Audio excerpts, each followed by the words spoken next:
Dear students, आज हम video में नेक्स्ट टॉपिक पाचन तंत्र से संबंधित लेंगे। पिछले वीडियो के अंदर हमने आहार नाल जो है उसे पूरा किया था।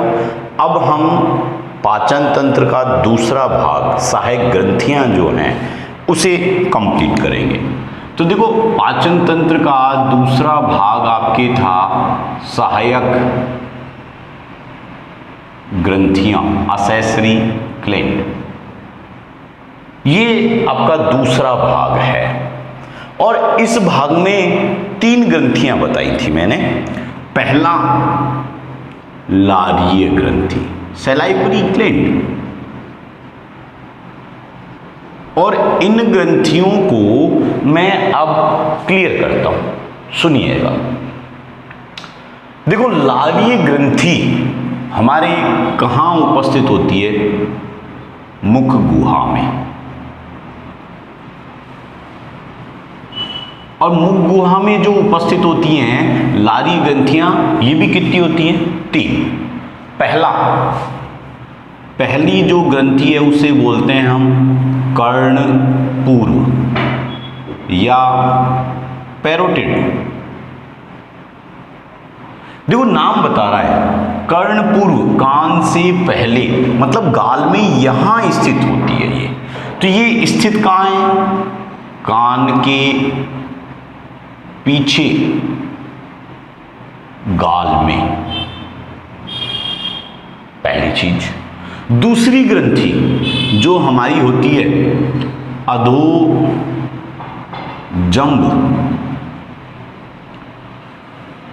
मैंडिबुलर,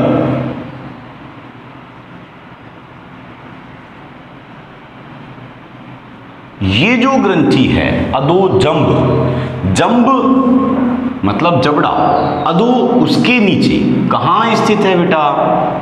जबड़े के पास। और तीसरी होती है अधोजिह्वा,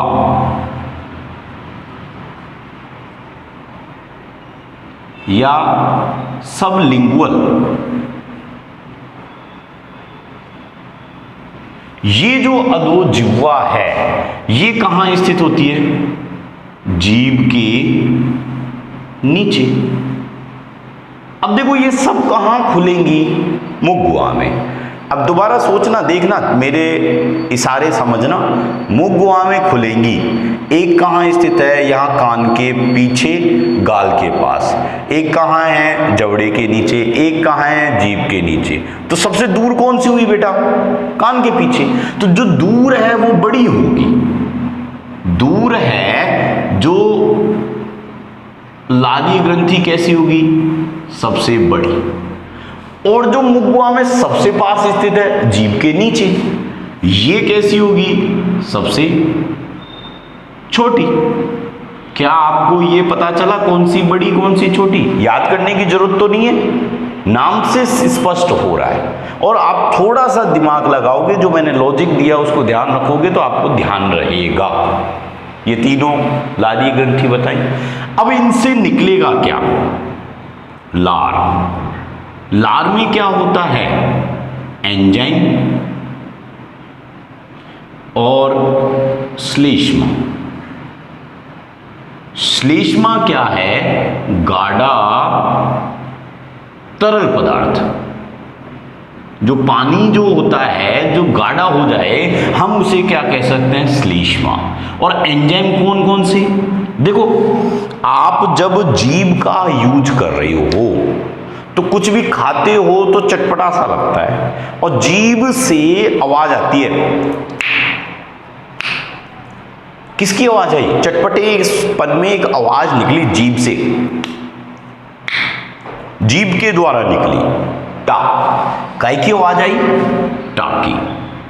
तो ये टा क्या है? बेसिक टी से होता है टाइलिन, ए से होता है अमाइलेज। ये जीभ भी आपको एंजाइम बता रही है। और इसके साथ तीसरा एंजाइम लाइसोजाइम। ये 3 एंजाइम इसमें उपस्थित होते हैं। देखो मैं एंजाइम अब बताता चल रहा हूं, क्यों बता रहा हूं, क्योंकि अब ये पाचन में काम आएंगे, इसलिए मैं क्लियर कर रहा हूं। और इसके जस्ट अगला जो वीडियो दूंगा वो पाचन की क्रिया से संबंधित होगा। तो हम एक एक टॉपिक को लेते हुए चलते हैं। तो ये लारी ग्रंथियां क्लियर हुई। अब हम एक और बात करते हैं। देखो एक इंपॉर्टेंट बात, 10th राजस्थान बोर्ड की जो किताब है वो इसे मिश्रित ग्रंथि मानती है। मिश्रित ग्रंथि का मतलब क्या है, अंतःस्त्रावी और बहिर्स्त्रावी। कि सर ये अंतःस्त्रावी बहिर्स्त्रावी क्या होता है, कि बेटा जब मैं आपके दूसरे चैप्टर में लास्ट टॉपिक क्लियर करूंगा तब ज़्यादा अच्छा समझा पाऊंगा। बस यहाँ ये याद रखो, ग्रंथियां दो तरह की, एक नलिका युक्त होती हैं और एक नलिका विहीन। जो नलिका विहीन है उन्हें अंतःस्त्रावी, जो नलिका युक्त हैं उन्हें बहिर्स्त्रावी कहते हैं। तो दोनों प्रकार की, इसलिए क्या बोलेंगे, मिश्रित। ठीक है, अब मैं दूसरी ग्रंथि जो सहायक ग्रंथि है उस पर आता हूं। वो क्या है, अग्नाशय, पैंक्रियास। ये स्थित कहां है, जो आपके ग्रहणी हैं, आपके यकृत है, आपके अमाशय है, ये तीनों पास पास हैं। अमाशय कहाँ स्थित था, बाईं ओर, यकृत दाईं ओर। अमाशय से निकली पहली नलिका क्या थी, ग्रहणी, इनके पास स्थित होती है अग्नाशय। अब अग्नाशय भी कैसी ग्रंथि है, मिश्रित ग्रंथि। कैसी ग्रंथि है, मिश्रित। और ये जो मिश्रित ग्रंथि है ये कई कोशिकाओं का समूह होती है।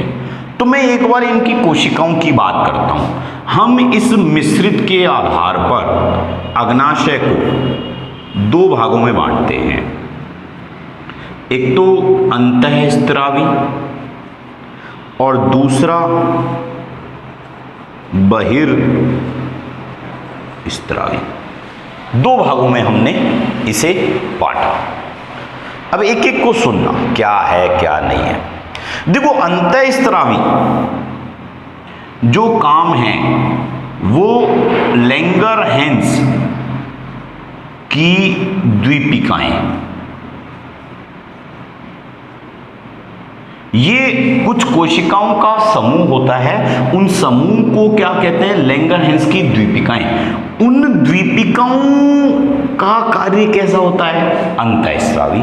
जबकि बहिर्स्त्रावी की बात करें तो इसमें एसिनाई या एसिनी, कई जगह एसिनाई लिखा हुआ है, कई जगह एसिनी लिखा हुआ है। और आपके शायद 10th में बुक में ये नहीं हो, पर मैं क्लियर कर रहा हूं जिससे आपको दिक्कत नहीं आए। ये आपके बहिर्स्त्रावी ग्रंथि का कार्य करती है। अब देखो लैंगरहैंस की द्वीपिकाएं जो हैं वो आपके ग्लूकागोन, इंसुलिन,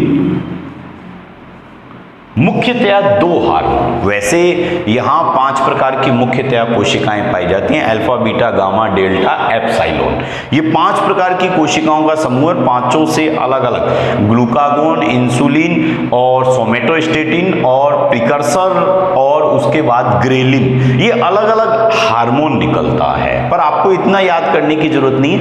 मैं आपको 10th के अकॉर्डिंग दे रहा हूं। तो लैंगरहैंस की द्वीपिकाओं से 2 हार्मोन निकलता है। कौन कौन सा, ग्लूकागोन और आपके इंसुलिन।